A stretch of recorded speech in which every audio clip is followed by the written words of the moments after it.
Okay, the battery charger is going to look something like this. And this is kind of a heavy duty one. You don't even need one this heavy duty. This one has a 2 amp setting, a 12 amp setting, and a boost setting. So it's a fairly heavy duty. And then to hook it up, it's got a red lead, and on your battery there's a plus. See the little plus there? And the red lead just goes to the plus for positive, and then it has a black lead. And if you look on the battery, there's a minus right there, and it just hooks to the minus.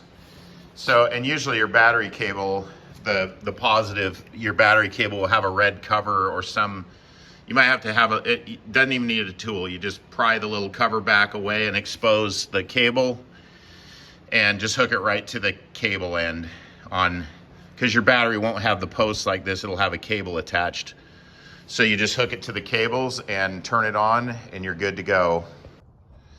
So this isn't a Toyota, but it's similar. It's a Subaru, but you'll have some kind of a cover. I think the Toyota's is quite a bit smaller, but it just pulls off. And then, like I said, you're gonna have a cable, so you won't have the post like I showed in the video, but any of this metal part of the cable, you can just hook your alligator clip to that. And then on this one, you got a metal part of the cable. You know, don't hook it back here, obviously, where the wire is insulated. You got to hook it to something metal here and something metal here. And again, you got your plus, and on this side, you got your minus. And just make sure you hook them up in the correct polarity, the red to red and the black to black, and you're good to go. And then just put it on the 2 amp or the lowest setting and let it charge overnight.